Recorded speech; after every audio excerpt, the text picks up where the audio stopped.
Hello everyone. आज के video में हम डिस्कस करेंगे criteria for the formation of ionic bond.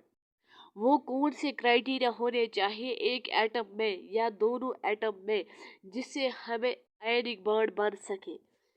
So as we already know, for ionic bond formation, one atom must be highly electropositive and second atom must be highly electronegative. और ये हमें पता है, ये हमने पिछले लेक्चर में भी पढ़ा है कि आयनिक बॉन्ड बनने में हमें चाहिए highly electropositive atom and highly electronegative atom. Highly electropositive atom, as we discussed in previous lecture, वो होता है कि जिसके पास हाई टेंडेंसी हो वो किसी को इलेक्ट्रॉन दे सके, और हाईली इलेक्ट्रोनेगेटिव वो एटम होता है जिसके पास टेंडेंसी हो वो किसी के इलेक्ट्रॉन्स को एक्सेप्ट कर सके, उसको बोलते हैं highly electronegative atom. Like oxygen है हमारे पास, फ्लोरीन है, उनके पास टेंडेंसी होती है वो इलेक्ट्रॉन्स को एक्सेप्ट कर सकते हैं। और जो हाईली इलेक्ट्रोपॉजिटिव होती है हमारे पास वो होते हैं metals, like alkali metals, alkaline earth metals. Alkali metals include sodium, potassium, ऐसी उनके पास टेंडेंसी होती है वो किसी को इलेक्ट्रॉन देते हैं, उन्हीं को हम बोलते हैं हाईली इलेक्ट्रोपॉजिटिव एटम्स। जो ये हाईली इलेक्ट्रोपॉजिटिव एटम्स होते हैं उनके पास लो आयनाइजेशन एनर्जी होती है, लो आयनाइजेशन एनर्जी होती है। और जो ये हाईली मतलब जिनके पास टेंडेंसी होती है इलेक्ट्रॉन्स को एक्सेप्ट करने की, उनके पास हाई इलेक्ट्रॉन गैन एफिनिटी होती है ताकि वो इलेक्ट्रॉन्स को एक्सेप्ट कर सके। Suppose we have a atom A positive, जो एक हाईली इलेक्ट्रोपॉजिटिव एटम है, उसके पास लो एनर्जी है। वो हो सकते हैं मेटल, जैसे मैंने अभी बोला है, सोडियम हो सकता है, पोटेशियम हो सकता है। और जो हाईली इलेक्ट्रोनेगेटिव एटम है वो हो सकता है जिसके पास हाई इलेक्ट्रॉन गैन एफिनिटी हो, वो होंगे नॉन मेटल। जैसे मैंने अभी बोला है, क्लोरीन हो सकता है, ऑक्सीजन हो सकता है, फ्लोरीन हो सकता है, ये हाईली इलेक्ट्रोनेगेटिव एटम्स हो सकते हैं। Now we will see what are actually the criteria जिसकी वजह से आयनिक बॉन्ड बन सकता है दोनों एटम्स में, या एक एटम जब मतलब दूसरे एटम से रिएक्ट करता है तब उनके बीच में जो बॉन्ड बनता है वो आयनिक हो सकता है जब ये क्राइटेरिया फॉलो करेंगे दो atoms. For example, first we have a geometry is common in all way. First मतलब जियोमेट्री के बगैर, geometry is a part of actually the chemical bonding system, or we can say it is molecular orbital system. Geometry, ionic bonds are non directional. Ionic bonds जो होते हैं ये non directional होते हैं। Non directional means they show any fixed geometry, ये only मतलब fixed geometry show करते हैं। Also do not show isomerism, मतलब आइसोमेरिज्म ये नहीं दिखाते हैं। आइसोमर्स हम कह सकते हैं, जैसे हम मतलब एक स्ट्रक्चर बनाते हैं फिर वैसे मतलब एक एटम को चेंज करते हैं दूसरा स्ट्रक्चर हमें बनता है, वैसे ये शो नहीं करते हैं। आयनिक बॉन्ड्स शो नहीं करते हैं आइसोमेरिज्म, ये आप लोगों को याद रखना है। सेकंड जो क्राइटेरिया है वो है strength. For this, cation size should be smaller and anion size should be large. Strength के लिए मतलब अगर हमें चेक करनी होगी आयनिक बॉन्ड की स्ट्रेंथ क्या है, आयनिक बॉन्ड स्ट्रेंथ क्या है, तो उसके लिए हमें ये देखना है कि आयनिक बॉन्ड जो मतलब कैट आयन जो इसमें होगा उसका साइज स्मॉलर होना चाहिए as compare to the anion size.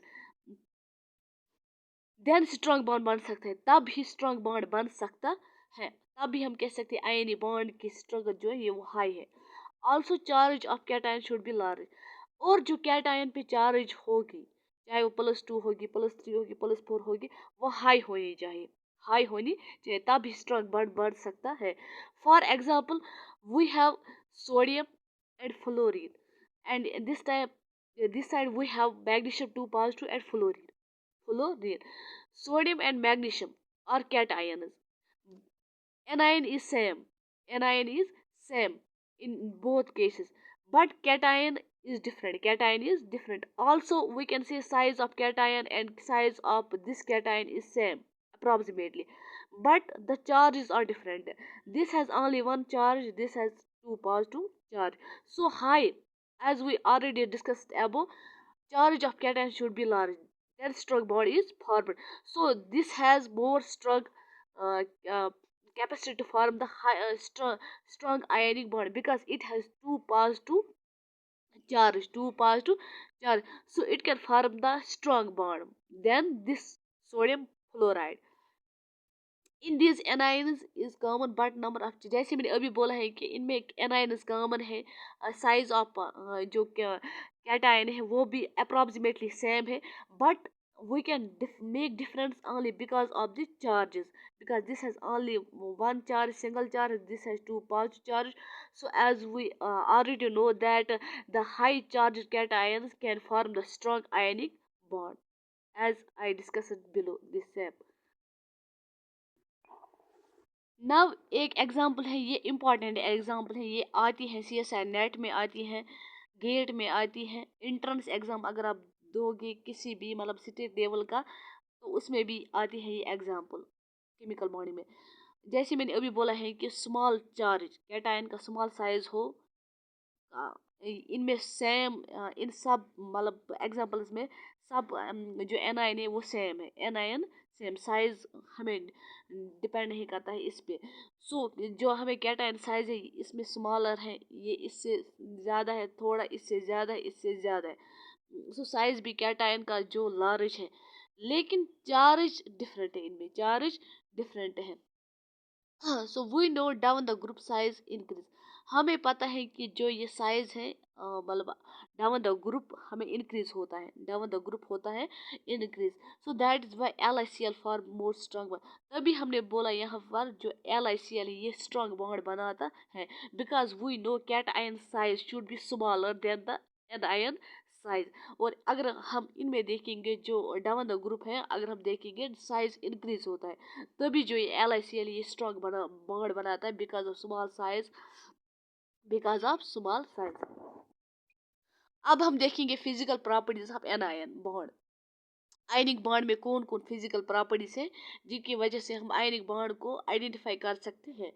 Ionic bonds are solids, ionic bonds solids होते हैं, लाइक जैसे हम बनाते हैं NaCl का बॉन्ड वो सॉलिड होता है, क्रिस्टलाइन होता है, because of more interaction, because जो ये इंटरेक्शन दरमियान के बॉन्ड में होता है वो स्ट्रॉन्ग होता है, स्ट्रॉन्ग इंटरेक्शन होता है इन गैसेस स्टेट में, तभी ये बॉन्ड बनता है। और हम कह सकते हैं जो ये आयनिक बॉन्ड्स होते हैं या आयनिक कंपाउंड्स होते हैं लाइक NaCl ये सॉलिड होता है। Ionic compounds are soluble in polar solvents, अगर हम सॉल्युबिलिटी इसकी चेक करेंगे, आयनिक बॉन्ड्स की सॉल्युबिलिटी अगर हम चेक करेंगे, ये सॉल्युबल होते हैं पोलर सॉल्वेंट्स में, पोलर सॉल्वेंट्स में ये सॉल्युबल होते हैं। लाइक एग्जांपल हमारे पास होती यही NaCl है, ये सॉल्युबल होता है वाटर में, and it solubility is due to more dielectric constant, ये इंपॉर्टेंट पॉइंट है यहाँ पर। वाटर का जो डाइइलेक्ट्रिक कांस्टेंट होता है वो 81 होता है, मोर होता है। और जो भी हम आयनिक कंपाउंड इसमें डालते हैं ये इसको डिसोसिएट करता है, इसका बॉन्ड जो होता है ना स्ट्रॉन्ग बॉन्ड आयनिक बॉन्ड वो इसको वीक बनाता है ये water, because of dielectric constant. और NaCl जो होता है या स्ट्रॉन्ग बॉन्ड होता है या स्ट्रॉन्ग आयनिक कंपाउंड होता है वो इजली डिसोसिएट होता है वाटर में, और हम